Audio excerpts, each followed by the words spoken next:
Hi there, my name's Sarah Paxton. I'm the Content and Community Manager here at Optimal. Thank you so much for taking the time out of your busy day to join us for a session of UX Insider. As people are joining, I'll pop a few resources into the chat now to hopefully help you with any accessibility concerns you might have, how to contact our speaker, how to contact me, and if you run into any issues, please feel free to DM me throughout the presentation. A few reminders, this talk will be recorded and shared after the event. We will have time for questions and answers at the end, so please be sure to type them into the chat and refrain from raising your hand during the session. Please use the reaction emojis down at the bottom to show your support for the speaker and encourage any good thoughts or questions or comments that you might have. Awesome. With that, I will now hand over to our amazing speaker, Jessica, to introduce herself and crack into this great topic. Awesome. Hi, everyone.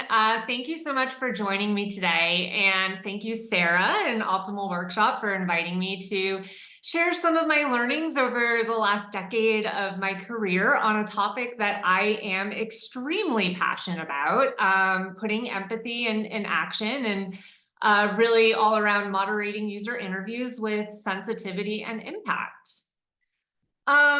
So before I even introduce myself, I really just want to set the scene and share an aha moment that of when I started thinking about how important the art of interviewing is for user research.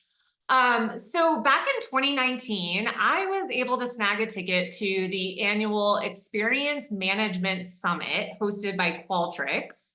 Qualtrics is known for hosting some incredible speakers. And I was lucky enough to see, if you can recognize who that is, it's Oprah. I was lucky enough to see Oprah at this conference. Now, if anyone has experience interviewing other people on every type of person or every type of person or topic, it is Oprah.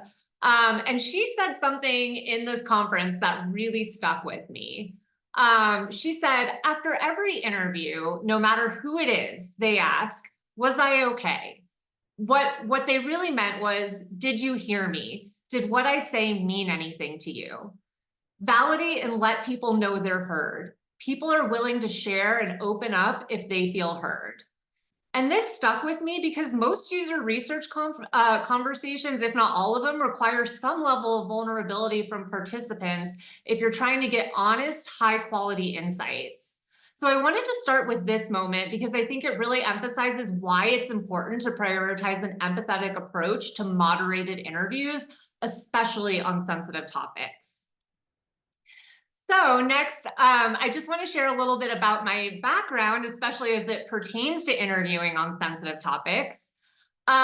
First of all, does anybody watch the show Severance by chance? Yes. Okay. I see some nods from Sarah. Great. If you do, then this won't sound as weird as it will to those of you who are not familiar with it. So this is my innie, who has been practicing market and user research for over a decade. The majority of my career has focused on healthcare, staffing, and finance industries. So as you can imagine, across those different industries, I've had a lot of opportunities to interview people about deeply personal experiences. And some that come to mind for me over the last several years include Crohn's disease, terminal cancer, financial hardships, type 2 diabetes, job searching, menopause, and yes, I even include usability testing in here because there absolutely is an element of vulnerability in trying to use a product in a specific way with people watching you closely. And then I have my Audi over here on the right. Outside of work, I love spending time with my dog and husband in that particular order, building trails for people to hike and bike on. I enjoy rock climbing. I love doing UX mentorship. And then, of course, geeking out on one of my favorite shows, as you'll see sort of a theme in some of the following slides. Again, for my Severance fans. So before we even talk about interviewing techniques, I want to share some strategies for setting yourself up for success before you even get to fielding. So first, let's start with the recruitment screener. So screening for the right participants is critical for conducting good research. And when I say right participants, I don't just mean necessarily the participant qualifications to speak on the topic. And obviously that is critical, but I also think it's just as important to screen for participant comfort level to make sure that you're going to talk to people who are more likely to open up about their experiences and give you richer insights. So there's two things specifically that I recommend doing, especially when you're interviewing on a sensitive topic. So first, I'll add an open-ended question to my screener. And it's okay to ask open-ended questions that might help you gauge their comfort levels with discussing a sensitive topic, especially. And you can ask open-ended questions about like their symptoms, if it's health related, or about their experiences or pain points. One question I particularly like to ask if the research is focused on a product is I'll ask a Likert scale question about their overall satisfaction with the product, and then I'll follow it up and ask for why they chose that response. And that'll give me, a good indication of like what they want to talk about or how open they are to talking.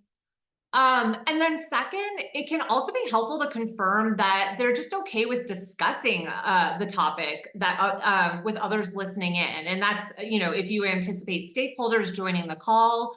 And that can just be with a simple yes or no question, just again, to gauge their comfort with that. And then in those cases where you are covering a sensitive topic, when possible, I do recommend using a virtual back room to hide the observers and help that participant feel more comfortable. And I recognize that not all platforms have that option, but I believe like even Google Meets has a virtual back room now. So I do believe that there's some options out there.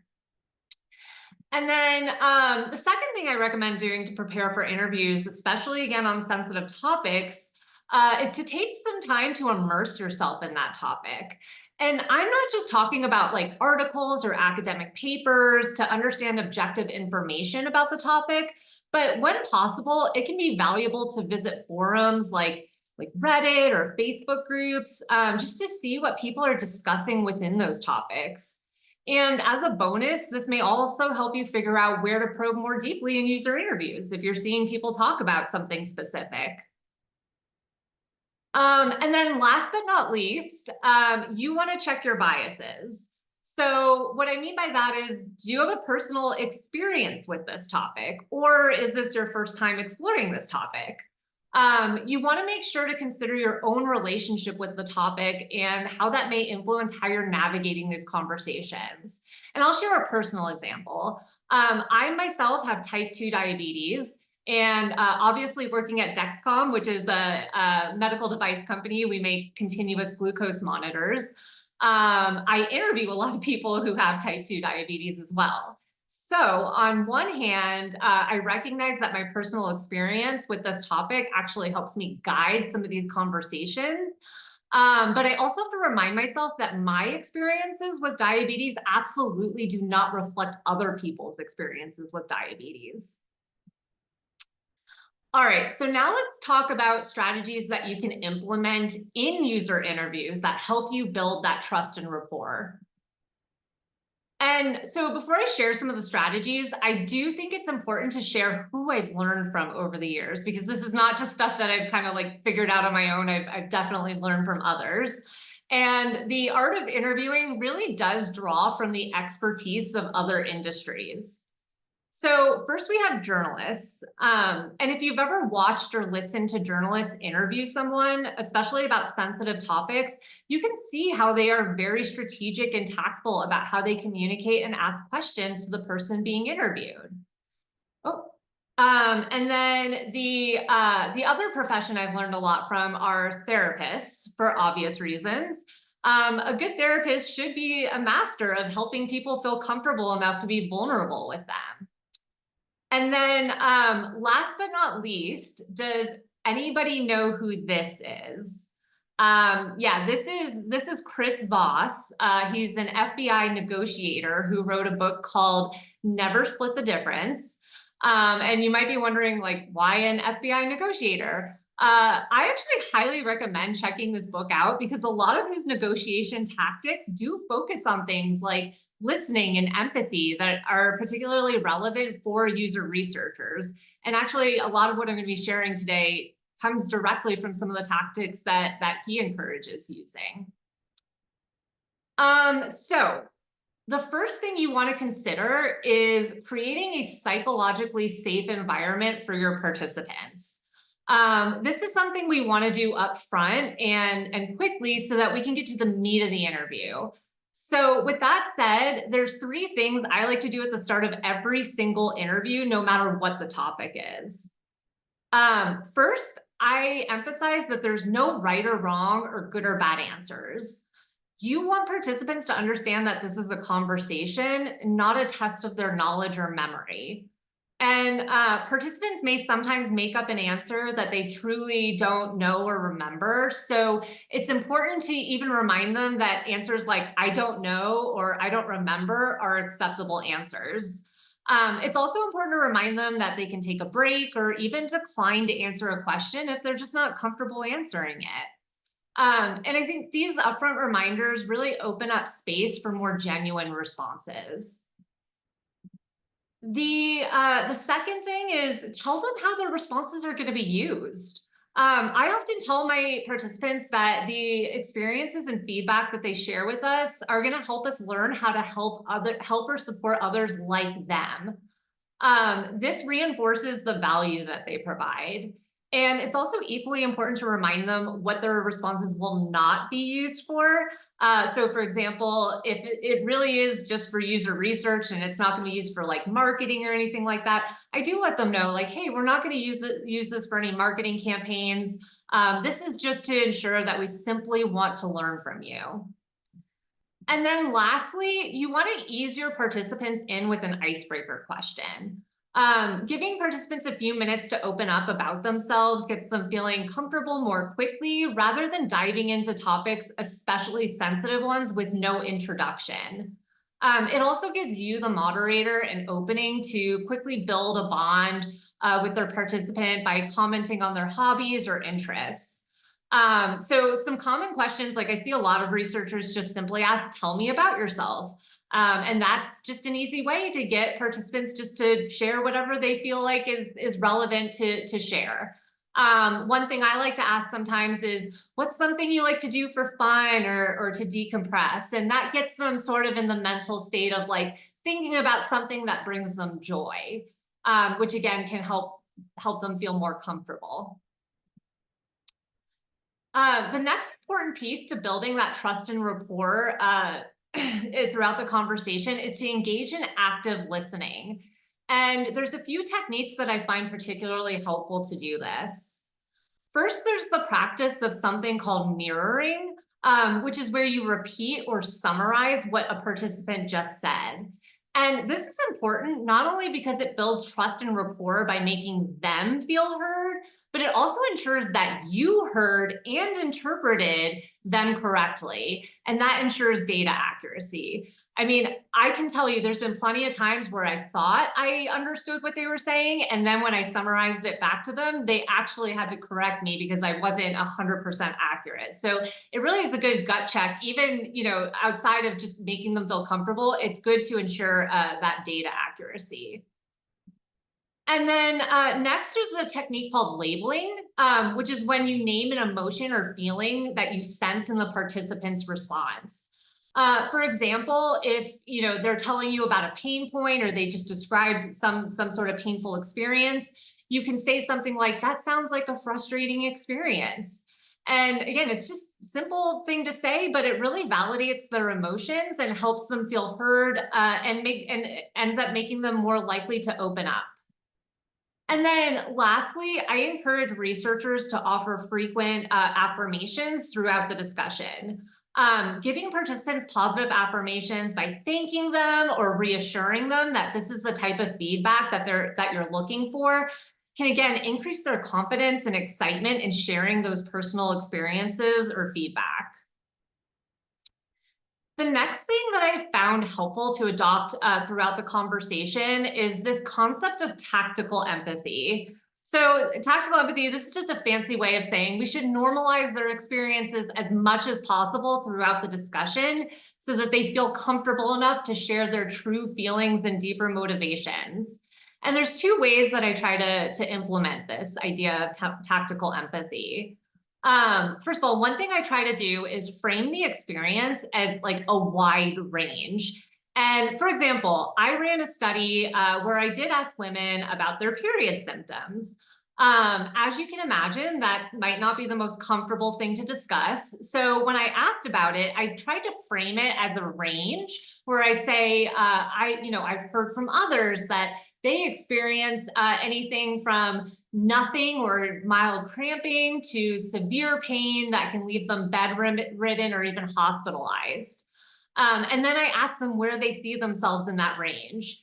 And the reason I do this is because it helps normalize the extremes and everything in between by subtly letting them know that they aren't alone in their experiences. And I've also found this approach helpful in evaluative research, where sometimes you encounter participants that want to please the moderator, even subconsciously. So I'll say something like, some people absolutely love this product or feature, and some people hate it. Where would you say you fall on that spectrum? And then the other thing I like to do, again, super simple, but I just like to be agreeable by saying, oh yeah, I can see how that can be confusing or annoying. And again, this really normalizes their sentiment. And again, I think this is helpful in like more tactical, like usability studies or evaluative research as a subtle way to let them know that their pain points or frustrations are just not a reflection of them. The next strategy that I like to incorporate including calibrated questions when appropriate. And there's two ways in which I like to do this. So first and foremost, I always try to prioritize open-ended questions over yes/no questions. So instead of asking something as like a yes/no, you can go much deeper when you reframe it open-ended. And an example of this could be, instead of asking, was this experience challenging? You can reframe it as, what made this experience challenging, if anything? Open-ended questions always help researchers collect deeper feedback. And again, it sort of normalizes that idea of like having a challenging experience in the first place. And then the other thing I like to do is actually quantify the participants' feedback in the discussion with a technique I call honest response scaling. So participants often, as I said earlier, participants do like to please the moderator, even if they don't realize they're doing it. It's just natural human tendency. And they'll do that by giving overly positive feedback or trying to be more positive than maybe they really feel. So quantifying their feedback can comfortably push participants to share what they might dislike about something without making them feel like they're actually sharing negative feedback. So you're probably asking, okay, like what does that look like in practice? So to give you an example, let's say you're having a participant evaluate a feature, and in the conversation, they're like, oh yeah, this feature is easy to use.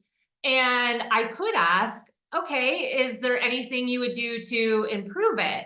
I find that when I get positive feedback like this and I ask that type of follow-up question, more often than not, I get a no. No, there's nothing I could think of to improve it.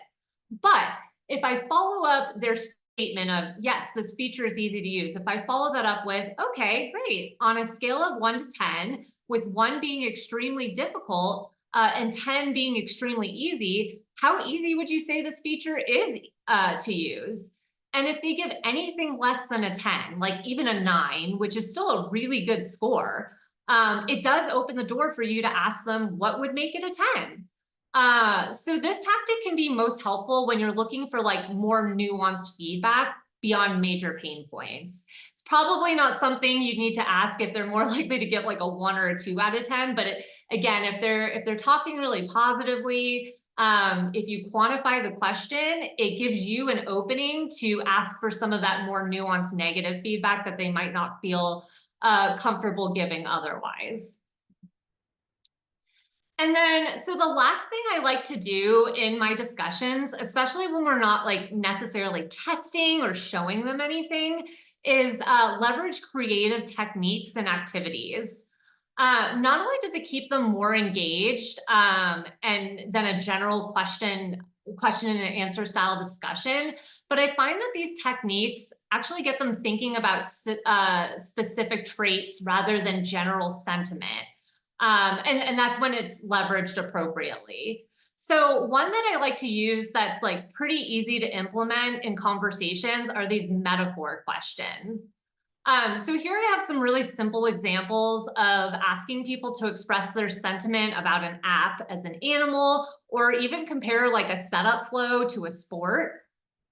These types of questions can be helpful to ask on the fly if a participant is struggling to articulate their thoughts and feelings, or you can even plan it ahead and share like a series of images of like different animals or different sports that maybe represent, like, at least from your point of view, that might represent like different feelings or emotions.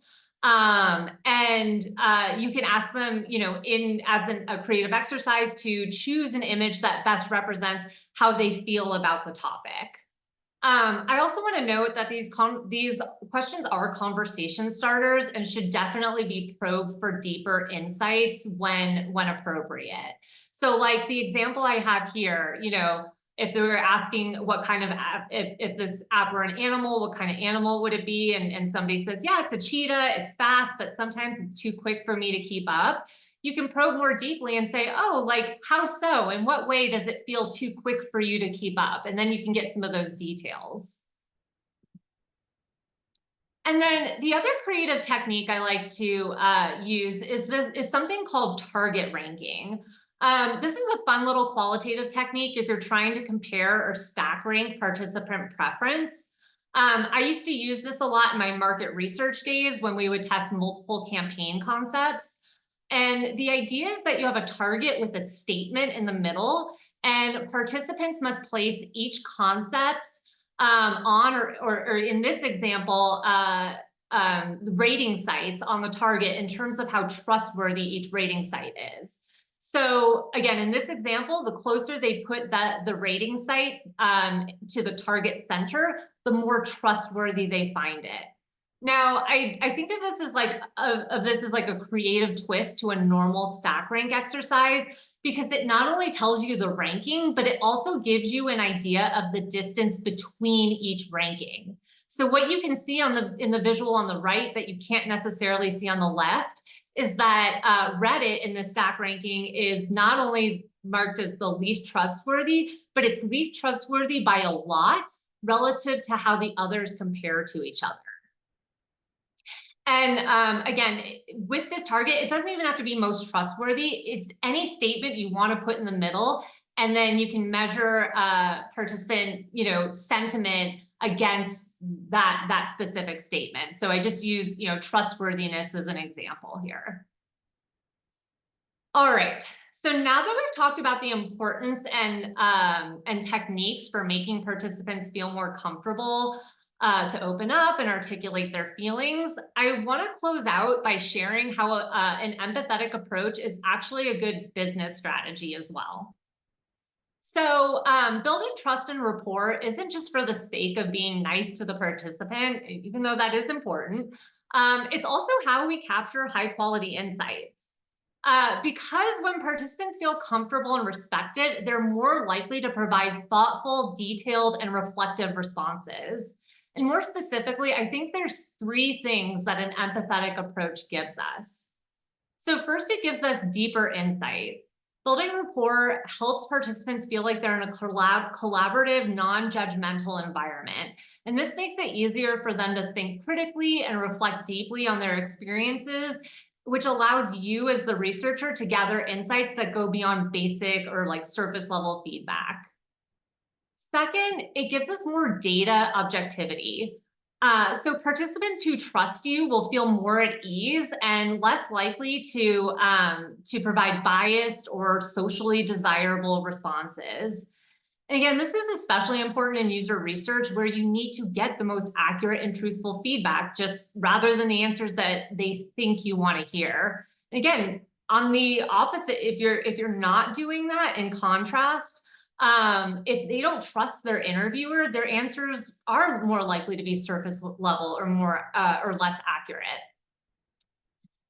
And then last but not least, it really helps with participant retention.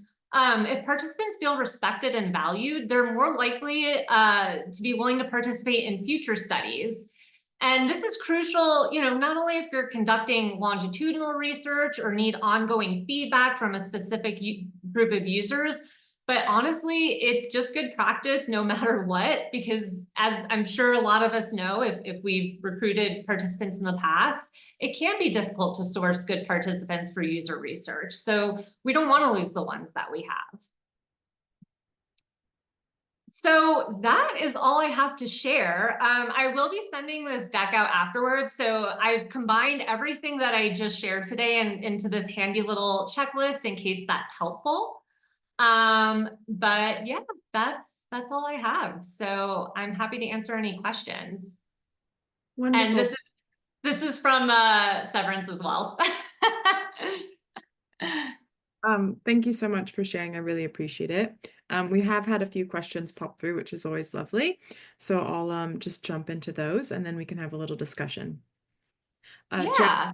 Jasmine asks, what if your screener has to be done through a survey or questionnaire? I think that had to do with kind of your open-ended um, question type at the beginning. Yeah, I think it definitely makes it more difficult. I don't know if I've actually done this for a survey necessarily, but I would say the goal of using open-ended feedback in a screener is to make sure that you have participants feel comfortable and open up enough to talk in an interview. So that's why I would say I think it's more critical to ask an open-ended question in a screener for qualitative research more so than quantitative research. That makes perfect sense. Thank you so much. Natalie asks, in a usability study, setting, how do you handle analyzing or learning from users who visibly struggle through a task, but then rank it as extremely easy when asked to rate it? Well, that's a good one.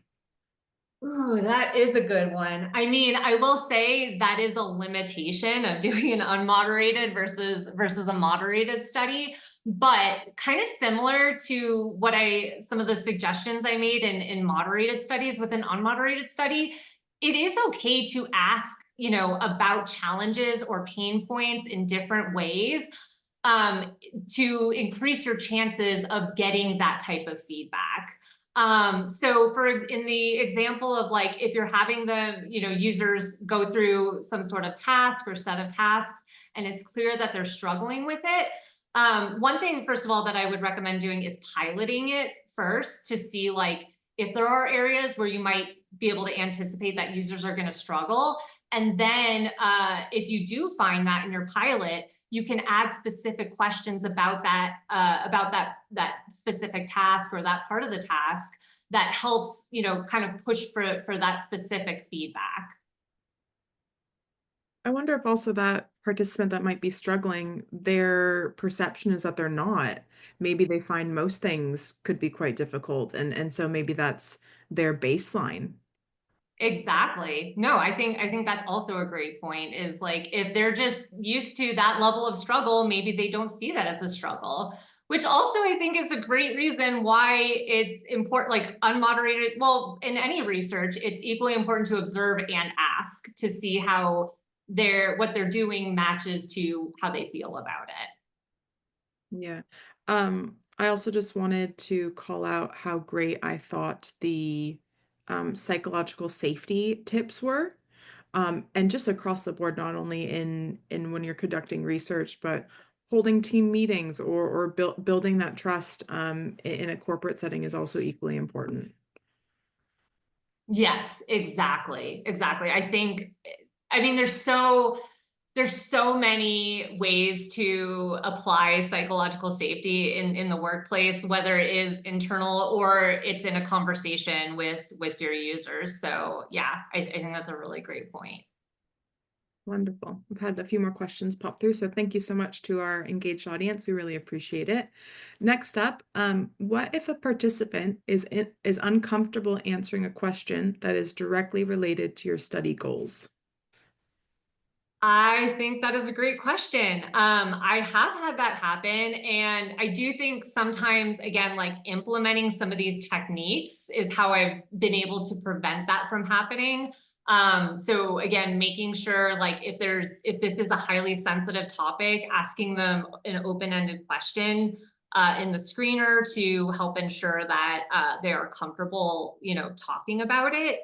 I also, yeah, it like asking those questions in different ways or incorporating some of those techniques also does help.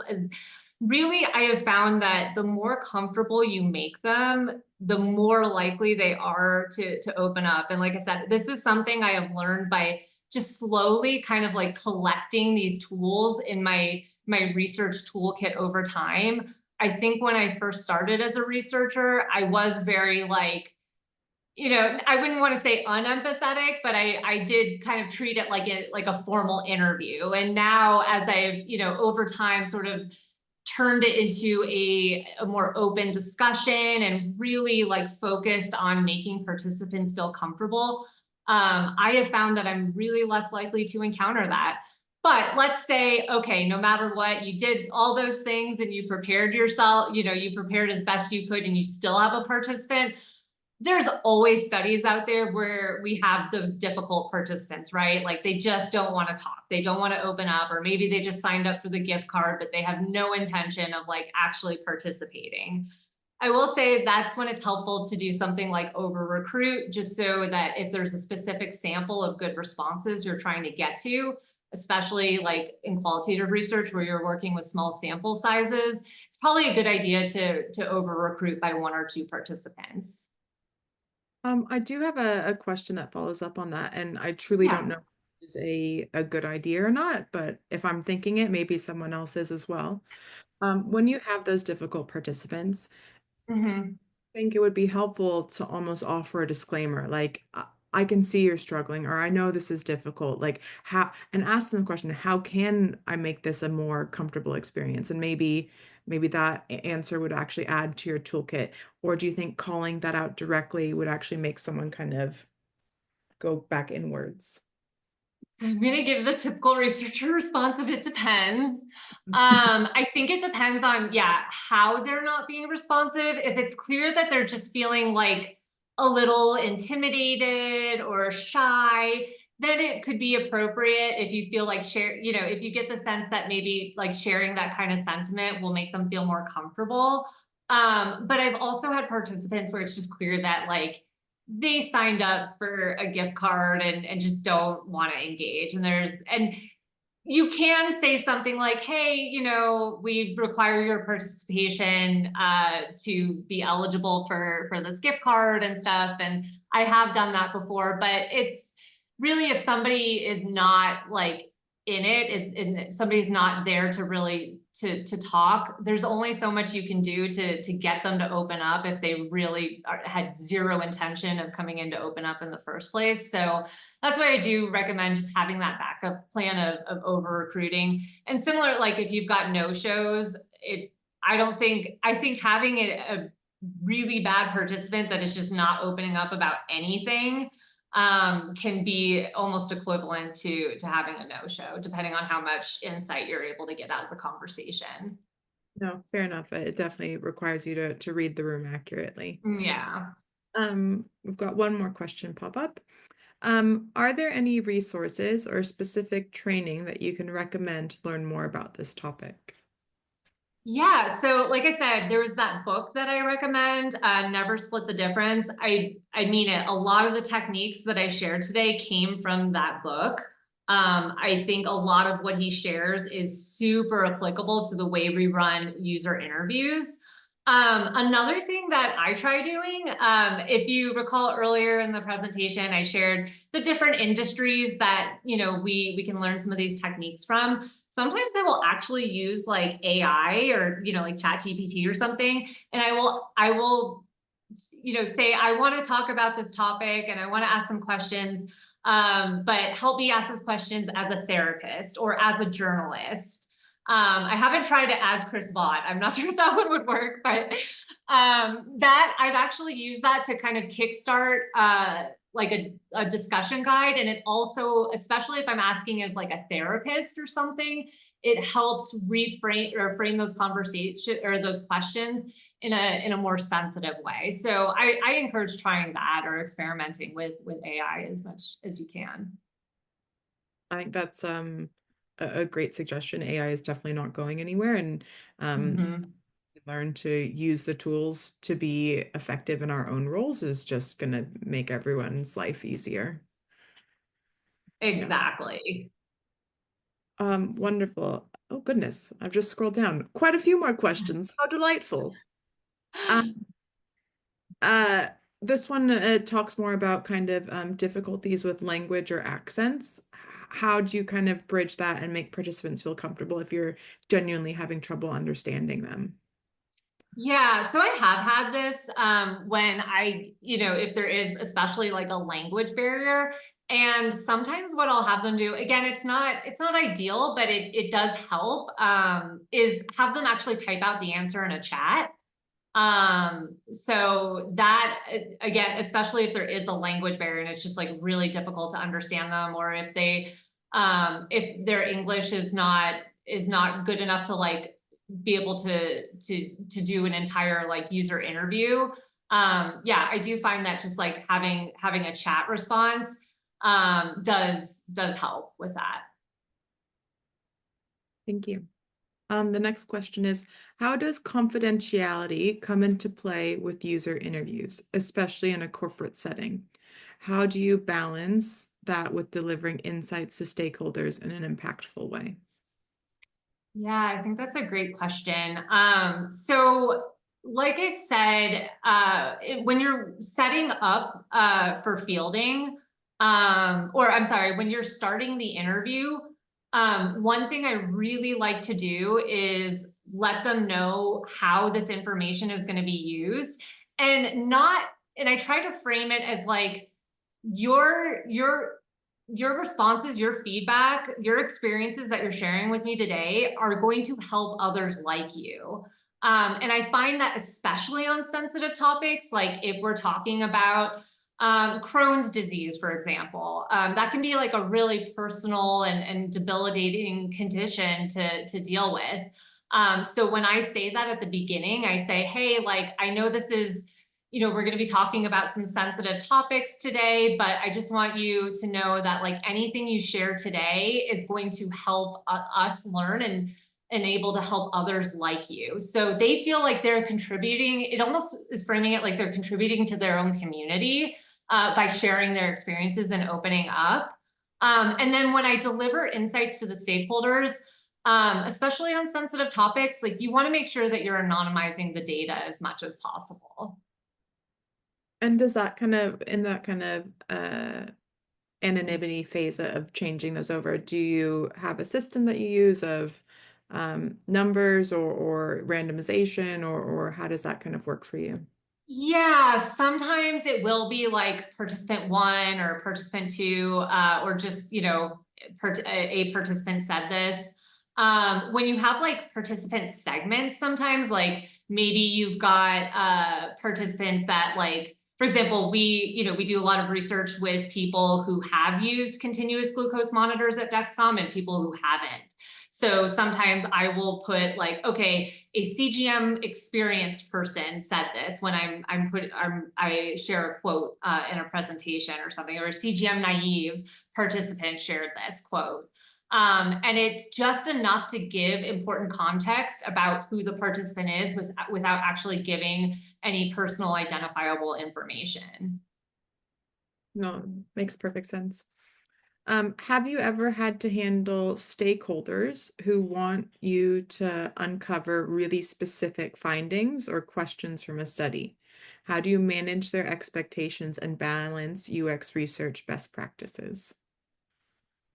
Yeah, that's an interesting question. So, if they're asking these questions like in a virtual back room, for example, one thing if it, so one thing I do try to do is like every few minutes, maybe every 10 minutes or something, depending on how long the interview is, I will just kind of take a quick look to see in the back room chat if there's any questions that have come up.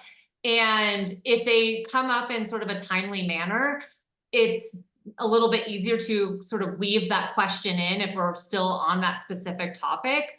And otherwise, I do give my stakeholders a chance at the end, like maybe in the last 5 minutes of a conversation, especially if we do have some time left over, to ask any follow-up questions that they have.